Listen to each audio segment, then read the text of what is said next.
Hello guys, Miss Chris here, 22 years old, fresh graduate working on a cruise ship. Welcome na naman sa ating new video at for today's video, pag-uusapan natin kung ano ang ginawa ko at paano ako nag-apply dito sa Magsaysay.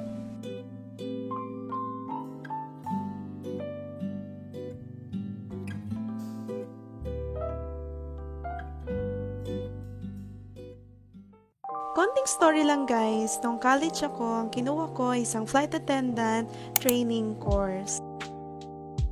Ito na rin yung naging OJT ko kaya mabilis lang din at naging graduating na nga ako. Nag-apply ako bilang isang call center pero parang feeling ko hindi siya para sa akin kaya lumuwas ako ng Maynila at naghanap pa ako ng iba't ibang mga klase ng trabaho. Dahil nga graduating, maraming time, marami akong sinubukan at marami akong pinuntahan. Ito yung first time ko guys na lumuwas ng Maynila. First time ko din mag-apply sa mga iba't ibang klase ng hotel, iba't ibang posisyon din gaya ng waitress, front desk at marami pang iba. Marami akong sinubukan at marami akong pinuntahan. Dahil nga sabi nila, after mo gumraduate, dyan pala magsisimula ang pagsubok ng iyong buhay. At dahil nga para sa akin, time is gold, dahil ang parents ko ay hindi na sila pabata. Sila na ay patanda kaya kailangan ko ng kumilos as soon as possible. Kaya bago pa lang ako gumraduate, pumunta na ako kung saan saan, nag-apply kung saan saan, kahit anong posisyon pa yan, basta matanggap ako bilang isang fresh graduate. Malaking blessing sa akin na after ko gumraduate ay natawagan agad ako ng Magsaysay para sa opportunity na ilalatag nila para sa akin. Pumunta po ako ng Magsaysay noon at sabi nila no walk-in should be just all online. So ang gagawin mo lang po is buksan mo yung Facebook mo, isearch mo lang po ang Magsaysay Careers Facebook page at nandyan po yung Magsaysay Careers na link. I-click mo lang po yan at sa taas na part, i-click mo lang yung 3 lines at mag-register ka na rin agad para mas madali yung maging proseso mo sa pag-apply mo.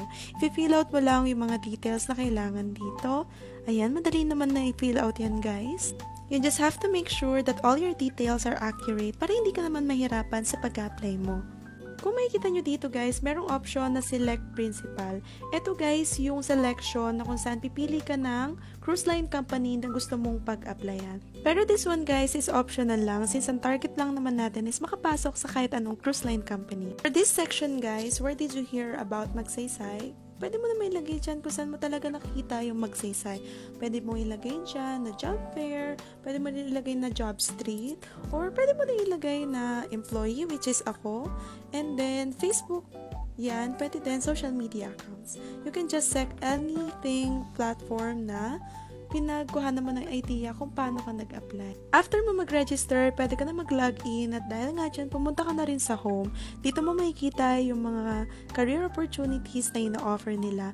Meron tayong sea-based, land-based overseas, at meron ding land-based local. So, dito mamimili ka ng mga preferred mo na trabaho, which is alam naman natin, sea-based talaga ang gusto mo. Marami pang process ang kasunod niyan at easy-peasy na lang yan sa'yo dahil mga details mo lang naman ang kailangan nila sa mga ipi-fill out mo na forms. Kapag nakita ni Magsaysay na fit ka doon sa job na ina-applyan mo, ay tatawagan ka naman nila agad. Pero wag tayong maging atat guys ha, kasi marami din naman ang nag-a-apply at syempre, it would take time for them to process all of the applications na pinapasa nating lahat.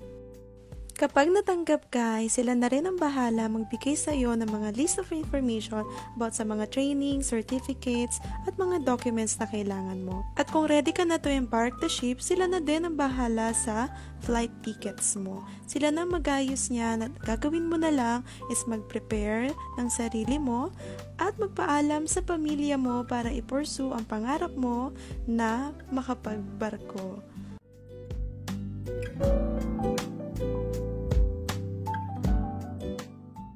I wish you all the best guys. I wish you good luck and sana makita ko rin kayo dito sa barko soon. See you guys!